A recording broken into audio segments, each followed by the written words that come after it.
Before we start, please be aware that this content may not be suitable for everyone. Viewer discretion is strongly advised, and we remind you that our content is for educational and entertainment purposes only.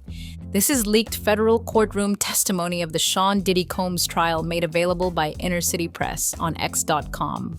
The courtroom held its breath as Usher began, his voice steady yet laced with the weight of years. He recounted the day his mother, believing she was securing his future, sent him, a bright-eyed 14-year-old fresh off his debut album, to live with Diddy in New York. It was supposed to be a mentorship, a fast track to the stratosphere of music success, orchestrated by L.A. Reid. Usher thought he was going to learn how to be a star. Instead, he walked into what Diddy himself reportedly called flavor camp. The term sounded like slick branding, but Usher would soon learn it signified a world of unimaginable excess and disturbing realities. From the moment he stepped into Diddy's lavish Manhattan penthouse, the environment was overwhelming. Champagne flowed at breakfast, strangers drifted through rooms like ghosts, and half-dressed celebrities, faces he recognized from magazines, were a common sight. It wasn't a home, it was a relentless, bewildering scene. What he witnessed were things no teenager should ever be exposed to, a chaotic lifestyle that Diddy encouraged him to observe, not question. "This is how we do it," Diddy allegedly told him. "Learn by watching. That's how grown men roll." But one night, the unsettling atmosphere took a darker turn. Woken around 3 a.m., Usher saw people in masks entering the apartment, music playing low, hallways lit by flickering candles. He walked into the living room and saw what he could only describe as a ritualistic party. It wasn't just about intimacy. There was a disturbing structure to it, complete with cameras and lists. The look on people's faces was not surprise, but acceptance. He felt like he'd stumbled onto a forbidden movie set, a secret world he wasn't meant to see. Told to go back to bed, sleep was impossible. That night, Usher testified, changed how he saw Diddy forever. The surreal parties were just the beginning of a much darker education, one that would teach him about the hidden currency of power and silence in the glittering, treacherous world of fame.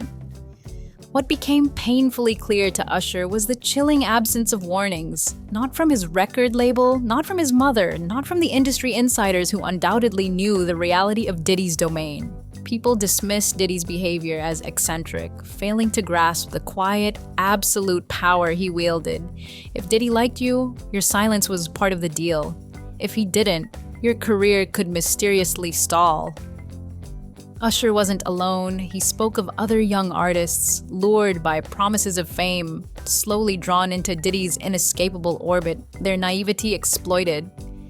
He recounted how assistants, drivers, and fellow musicians witnessed the unsettling environment, yet an unspoken code of silence prevailed. "The adults failed us," he stated grimly. This sense of manipulation was starkly amplified during a private trip to the Caribbean. Diddy took him on when he was just 15. It was presented as a retreat, but the isolated location, devoid of press and cameras, soon revealed a different purpose. Usher, choosing his words carefully, said he wasn't there to learn about music and wasn't given a choice about the environment he was placed in. It took him years to understand the depth of the manipulation. After that trip, Diddy's control tightened. New faces constantly circled. The parties became more intense, the unwritten rules more stringent. Any pushback from Usher was met with a chilling reminder. You don't bite the hand that feeds you. Remember who gave you this life. Looking directly at Diddy in the courtroom, Usher's voice was firm. "You didn't give me this life. You gave me nightmares." Diddy's control wasn't just psychological, it would soon be solidified in ink, a binding chain disguised as a standard contract. At the tender age of 16, Usher was presented with a contract. It was framed as a standard non-disclosure agreement, a routine measure to protect Bad Boy Records' internal dealings. But Usher claimed it contained specific, insidious language about private events and discretion. His mother had to co-sign, and label lawyers assured them it was standard procedure. "I didn't even know what half the words meant," Usher admitted. "Looking back, I know what it was. A contract to keep me quiet." That signature, he said, bought his silence for years. A gag order on the parties, the guests, the behaviors he'd witnessed. He was told speaking out would ruin the brand. But what about what it did to me? He asked the silent courtroom. Years later, in 2009, as he prepared for an interview with a major publication and questions veered into personal territory, that NDA was invoked. A call came from Bad Boy's old legal team, a stark reminder of his contractual silence, a veiled threat about jeopardizing his reputation. The interview never happened, but the pressure wasn't just from lawyers. Usher alleged receiving veiled threats from individuals still connected to Diddy's empire, people he hadn't spoken to in years. "You think you're done with that world," he lamented, "but it's never done with you." The courtroom sat frozen as Usher presented a copy of the NDA. It included chilling phrases about audiovisual documentation and unauthorized reproduction, terms that took on a profoundly sinister meaning in light of recent allegations about Diddy's supposed library of compromising tapes. "That document," Usher's voice cracked, "made me feel like I was crazy for years, like everything I saw, everything I felt, wasn't real because I wasn't allowed to say it out loud." The threats weren't always direct. Sometimes the environment itself was the warning, as Usher would discover at an exclusive Atlanta mansion, a place where secrets were not just kept, but performed. The year was 1996. Usher, then 17, was taken by Diddy to an exclusive mansion party in Atlanta, an event that would irrevocably reshape his view of his mentor. Diddy was in his element, the lavish house teeming with celebrities, models, and mysterious figures unconnected to the music industry. Marble floors gleamed, security guards manned every door, and a DJ spun tracks until sunrise. But it wasn't the opulence that caught Usher's attention. It was a secret room. He recalled Diddy whispering to a security guard who then unlocked a door at the back of the mansion. "You're not ready for that yet," Diddy had grinned at him. Curiosity overriding caution, Usher peeked inside. "There were people in masks," he stated, his voice heavy. "That's all I'll say. I didn't know what I was looking at then."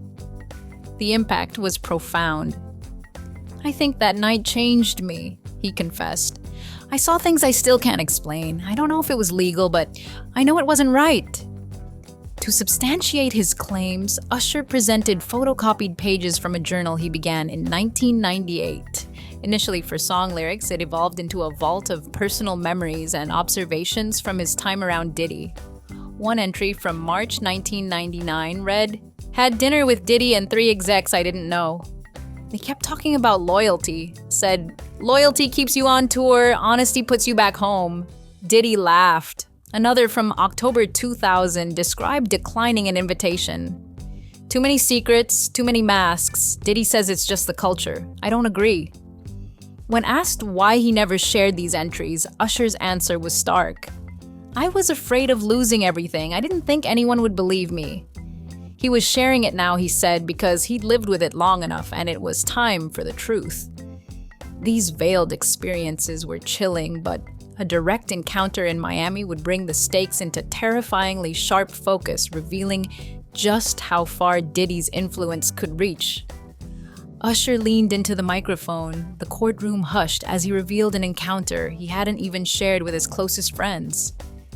In 1997, at 18, Diddy invited him to Miami to meet a powerful music investor, someone who could supposedly fund Usher's first world tour and elevate his brand. "Diddy hyped it up like it was the biggest break of my life," Usher explained. "He told me to dress up, look sharp, and be polite." But when Usher arrived at the opulent penthouse suite at the Seitai Hotel, the scene was unsettling. 3 men lounged in robes, high-end champagne flowed, and several young women sat quietly in the background. It didn't feel like a business meeting.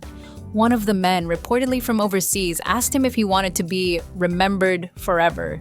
Usher quickly realized he wasn't talking about music. Then Diddy left him alone with the men. "I felt trapped," he testified. They didn't physically harm him, but one put a hand on his shoulder, delivering an ultimatum. "You can stay or you can leave.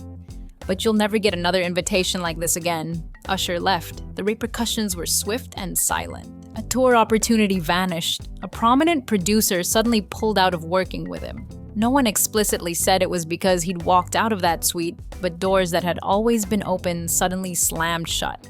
Weeks later, Diddy allegedly showed him a disturbing clip from a handheld camera, laughing as he played it back. It was of another young artist, engaged in an act Usher knew he wouldn't have agreed to willingly.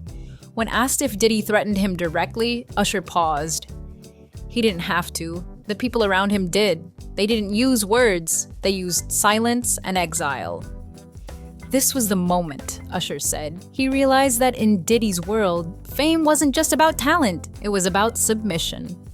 The patterns Usher experienced himself, he would allegedly see Diddy try to replicate with the next generation of talent, leading to a painful confrontation that would further strain their already fractured relationship. Usher's tone grew heavy as he spoke of Justin Bieber. Usher had been instrumental in launching Bieber's career, co-signing him and acting as a mentor. At the beginning, it was all positive. I wanted to be the big brother I never had, he shared. But then Diddy entered Bieber's orbit. According to Usher, Diddy began inviting the then 15-year-old Bieber to parties, ominously referring to it as flavor camp, the same term he'd used with Usher years earlier. They were treating him like a grown man, Usher said, his concern palpable. One night in 2011, Usher received a call from Bieber. At first, only breathing, then a desperate plea. "I wanna come home." Usher's team tried to locate him, but Bieber went silent for 2 days. When they finally met, Bieber wouldn't make eye contact, merely muttering, "It's fine. I'm good now." But Usher knew he wasn't. He confronted Diddy privately, asking him directly, "What are you doing to these kids?" Diddy allegedly chuckled, replying, "Same thing they did to me. It's how the game works." That, Usher stated, was their last serious conversation. He stepped back, wanting no association with it, but watching Bieber's subsequent struggles, he couldn't stay silent any longer. Adding another layer of menace, Usher revealed that in 2018, he received a call from an anonymous number. A voice warned, "Tell him to keep his mouth shut or we'll shut it for him." When asked who he believed was behind the call, Usher looked directly at Diddy's defense table. "I think you know." The concern for others and the mounting weight of his own experiences would lead Usher to recall an even more disturbing night, one that truly marked a point of no return in his relationship with Diddy. The breaking point, Usher revealed, came during a now infamous night in 2002, an event never publicly discussed until his testimony. It was an unassuming private party at a hidden estate in the Hollywood Hills. What Usher witnessed there, he claimed, changed the way he saw Diddy forever. Described more as a rite of passage than a party, it involved several young artists and models, many under the illusion they were there for career opportunities. Diddy had invited Usher supposedly to meet a new European producer, but upon arrival, there were no executives, no producers, just dim lighting, heavy security, and an oppressive aura of secrecy. Phones were confiscated at the door, and guests were presented with strange contracts labeled as NDAs, but with language far more aggressive than anything Usher had seen. The vibe was wrong, he told the court, his voice reportedly breaking. "There were people there who weren't artists, they weren't executives. I realized they were just observers." He recognized several famous faces, some never publicly linked to Diddy but declined to name them, hinting that more would come forward if the trial continued. The most harrowing moment came when he tried to leave early. He was stopped by an unrecognized man and brought to a side room where Diddy was seated. "You're not ready yet," Diddy allegedly told him. "You still think this is about music. This is bigger than that." Usher left that night and vowed never to return to another Diddy-hosted party. This chilling event underscored the personal violations, but Usher then pivoted to the systemic financial exploitation he and others allegedly endured. He submitted internal emails and contract drafts, revealing a development deal signed as a teen that locked him into 5 albums and surrendered his master's rights until age 35. "I didn't know what I was signing," he admitted. "I just wanted to sing." He exposed how artists like Carl Thomas, Total, Black Rob, and the late Craig Mack were ensnared in similar contracts, alleging a pattern where Diddy pulled artists close with promises, only to discard them when they were no longer useful or obedient. A private accountant once showed him a spreadsheet detailing over $4.3 million in missed royalties. When confronted, Diddy allegedly laughed, saying, "If you knew what was really owed to you, you wouldn't sleep at night." Court documents hinted at artists taking silent settlements just to regain rights to their own names or songs. In 2011, Usher tried to organize a secret meeting with other artists to address grievances, but someone tipped Diddy off. Even more damning, he claimed to have once seen Diddy order the destruction of demo tapes and footage of an artist who had threatened to speak out. "That artist," Usher said, his voice dropping, "has since vanished from public life. I don't know where he is. Nobody does, but I remember his voice, and I remember that he was scared." The financial and professional betrayals were devastating, but the deepest wounds were invisible, carried for decades, and finally demanding to be seen. When asked the inevitable question, why he never came forward sooner, Usher broke down. His response was both haunting and heartbreaking, because I thought I owed him. I thought if I stayed silent, I could move on and still be grateful. But you can't be grateful for a lie. The guilt, he confessed, had eaten at him for years. He spoke of watching other young artists fall into the same traps, admitting his helplessness, fearing the destruction of his own career if he spoke out. "It was always about leverage," he said, "and Diddy had all of it." He even tried to confront Diddy privately in 2016, around the time an old, controversial Drink Champs clip resurfaced online, but Diddy's legal team blocked him. But the most profound revelation was yet to come. What the public never knew until that moment in court was that, at the height of his early fame, just after releasing 8701 in 2001, Usher quietly disappeared for a week. Insiders assumed it was a break from a grueling tour. The truth, he revealed, was that he was checked into a private mental health facility in Northern California under a false name. The cause of this breakdown? Unresolved trauma from his teenage years with Diddy. He had started experiencing panic attacks around age 20, triggered by innocuous things: flashing lights, tight crowds, certain music. The connection became terrifyingly clear one night in a New York hotel, a building that coincidentally used to host Diddy's infamous parties. "I walked into the hallway and I smelled the same brand of candles he used to burn," Usher told the court. "My whole body froze. I started shaking. I couldn't breathe." His team rushed him to the clinic. What he told the psychiatrist there, he had never revealed publicly. "I told him I saw things no kid should see. I lived in a world where power meant silence and survival meant smiling through it. That house, it wasn't just a crash pad. It was a place where dreams were sold, but your soul was the price." The psychiatrist diagnosed him with PTSD. It took nearly 2 years of therapy before he could sleep through the night without recurring nightmares. He hinted at other young artists linked to Diddy who suffered similar fates. One OD. Laigi. Another tried to end his own life. A third simply vanished. "I was lucky," Usher stated. "I had the money to get help, but some of the others didn't." When pressed again why he kept this secret for over 2 decades, Usher didn't flinch. "Because nobody would have believed me in 2001. Puffy was untouchable and I was just the kid with the voice. But now the world is ready to listen." His testimony wasn't just a personal unburdening, it was a challenge to an entire system that preyed on the young and vulnerable. The courtroom was profoundly still as Usher concluded, his voice resonating with a newfound strength. He described an unpublished journal entry from the night he truly left Diddy's mentorship. "I survived Puffy, but did the kid in me survive? I still don't know." He then addressed the court, the victims watching, and the younger generation of artists. "This isn't just about one man, it's about an entire system that told kids like me to be quiet, to stay in line, and to never question the hands that fed us. But I'm here now, and I'm not afraid anymore. Not for me, because I've already lived through it. I'm doing this for the ones who didn't." What began as a federal case focused on racketeering and trafficking had morphed into something far larger, a potential reckoning for decades of silence and alleged abuse within the music industry. Usher's words detailing a journey from a hopeful teenager to a traumatized superstar fighting for his sanity, and now for justice, have sent shockwaves far beyond the courtroom. The implications are staggering, suggesting that behind the platinum records and sold-out shows, a silent war was waged in the minds of young artists, merely trying to survive. Now, finally, one of its most prominent voices is speaking up, not just for himself, but for every dream that was twisted, every talent that was exploited, and every voice that was drowned out by the relentless machine of fame.